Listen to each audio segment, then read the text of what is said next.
बिस्मिल्लाहिर्रहमानिर्रहीम। स्टूडेंट्स, आज हम लेक्चर नंबर 5 स्टार्ट करेंगे। जैसा कि आप लोगों को मालूम है, हमारा टॉपिक चल रहा है टाइप्स ऑफ मार्जिन अकाउंट।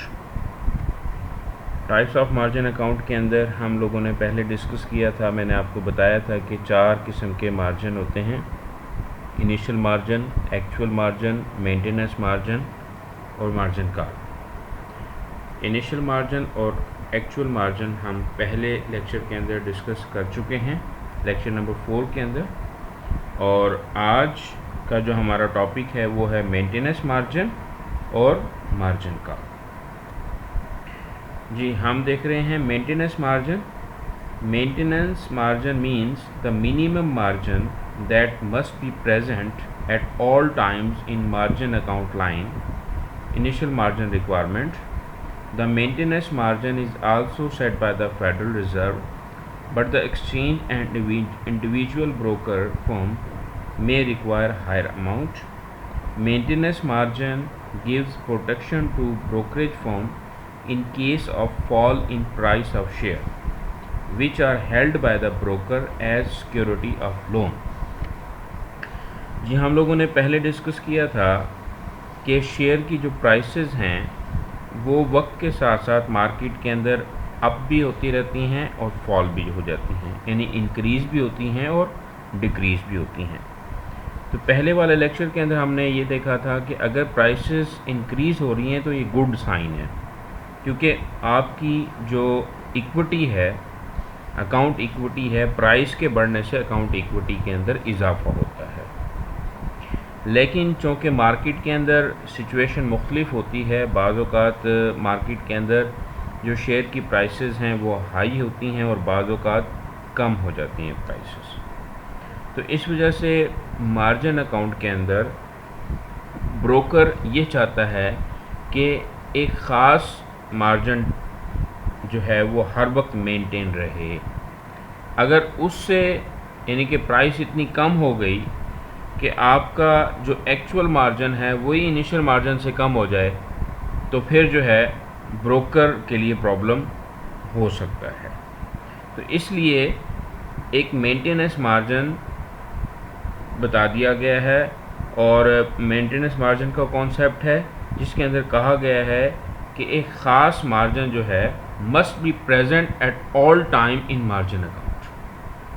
और इसकी जो रिज़र्व रेशो है, इसकी जो रेशो है वो फेडरल रिज़र्व ही डिसाइड करता है, लेकिन जो एक्सचेंज है, स्टॉक एक्सचेंज है या इंडिविजुअल ब्रोकर फर्म है, वो चाहते हैं कि हाई यानी कि मार्जिन रखा जाए, ताकि अगर प्राइस फॉल होती है तो उस सूरत हाल के अंदर ब्रोकर जो है वो अपने आप को प्रोटेक्ट कर रहा होता है और ये सिक्योरिटी के तौर पर इस्तेमाल कर रहा होता है। ठीक है, तो मेंटेनेंस मार्जिन का कॉन्सेप्ट ये है। आगे मज़ीद मैं आपको एग्जांपल से समझाऊंगा तो ये कॉन्सेप्ट बिल्कुल जो है वो आपको क्लियर हो जाएगा। इसके बाद है मार्जिन कॉल। जैसा कि हमने पहली स्लाइड के अंदर देखा था कि आज का जो हमारा टॉपिक है वो क्या है, मेंटेनेंस मार्जिन और मार्जिन कॉल। तो मार्जिन कॉल क्या होता है? Demand of more funds that occur when the actual margin account when the actual margin is an account drops below the maintenance margin, usually 30%। अगर आपका एक्चुअल मार्जिन मेंटेनेंस मार्जिन से भी कम चला जाए तो यकीनन आपका ब्रोकर जो है वो आपको मार्जिन कॉल करेगा।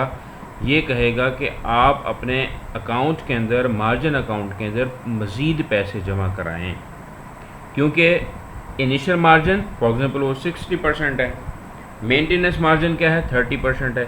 अब अगर 30% से भी एक्चुअल मार्जिन आपका कम हो जाए, यानी कि प्राइस कम हो जाए, तो फिर आपका ब्रोकर मार्जिन कॉल करेगा और इन्वेस्टर को अकाउंट के अंदर मज़ीद पैसे जमा कराने पड़ेंगे। ठीक हो गया, आगे देखते हैं, एक एग्जांपल लेते हैं।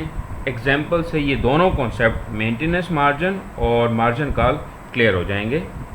एग्जाम्पल क्या है? Suppose you have purchased 200 share of ABC at the rate of 75 with 60% initial margin and 30% maintenance margin.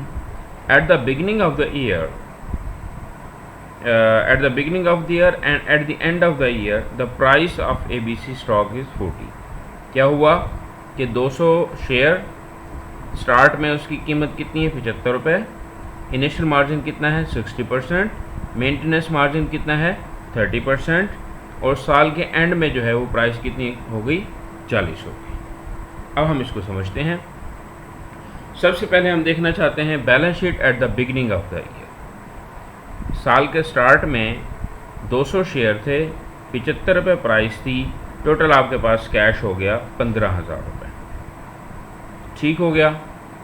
अब इसके अंदर आपका 60% जो है 60% आपकी अकाउंट इक्विटी है, 60% इनिशियल मार्जिन है, और बाकी जो है वो आपका क्या है जी लोन है। अब ज़रा देख लेते हैं इसकी वर्किंग पे। Value of stock 200 multiply by 75 is equal to 15,000। Margin account equity divide by value of stock. ठीक हो गया। अकाउंट इक्विटी कैसे मालूम करेंगे? अकाउंट इक्विटी को मल्टीप्लाई करेंगे मार्जिन से, इनिशियल मार्जिन से, तो आपको पता चल जाएगा कि आपकी अकाउंट इक्विटी जो है वो कितनी है 9,000 रुपये। यानी कि 15,000 रुपये में 9,000 रुपये आपकी अकाउंट इक्विटी है और 6,000 रुपये जो है वो कितना मार्जिन लोन है। समझ में आ गई ये बात? नेक्स्ट, अगर प्राइस कम हो जाती है, प्राइस कम होते होते साल के एंड पे प्राइस 40 रह जाती है, तो फिर क्या सूरत हाल होगी? आपका कैश जो है 8,000 रुपये। अब देखते हैं आपके अकाउंट इक्विटी में क्या फ़र्क पड़ा है। Value of stock 8,000।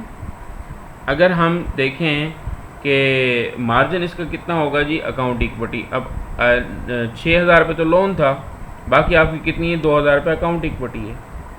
तो 2,000 को डिवाइड करेंगे हम 15,000 रुपये पे, तो आपका जो मार्जिन है वो कितना निकल आएगा 25%। इनिशियल मार्जिन कितना था 60%, मेंटेनेंस मार्जिन कितना था 30%। Now the actual margin is equal to 25% which is less than 30%. So the broker will be call for margin. वो कहेगा कि आप मार्जिन कॉल मज़ीद पैसे आप जो है वो क्या करें जमा करें। Calculation of amount of margin call. अब मार्जिन कॉल की कैलकुलेशन किस तरीके से होगी? Amount of margin call is equal to maintenance margin minus actual margin multiply by value of stock. So amount of margin call is equal to 30% minus 25% multiply by 8,400, यानी कि 400 रुपये आपको जो है वो मज़ीद अकाउंट के अंदर जमा कराने पड़ेंगे। आपका ब्रोकर आपको कह रहा है कि 400 रुपये, क्योंकि आपका मार्जिन जो है एक्चुअल मार्जिन मेंटेनेंस मार्जिन से कम हो गया है, तो 400 रुपये अगर आप जमा कराएंगे तो फिर आपका जो है वो आगे वो ट्रांजैक्शन कर सकेगा। अब देखेंगे कि after depositing margin amount your balance sheet position will be. अब यहाँ पे देखें 8,000 रुपये, मार्जिन लोन आपका अब कम हो गया है, अकाउंट इक्विटी 2,000 से बढ़ के कितनी हो गई है 2,400। ये था आज का हमारा लेक्चर।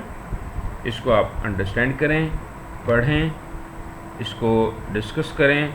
कोई भी अगर आपको प्रॉब्लम है तो जो आपका ग्रुप बना हुआ है व्हाट्सएप ग्रुप, उसके ऊपर जो है वो आप मुझसे क्यूरी रेज कर सकते हैं। मैं इंशाल्लाह आपको क्लियर कर दूँगा अगर कोई चीज़ इसमें रहती है। ओके, अपना ख्याल रखना। Thank you.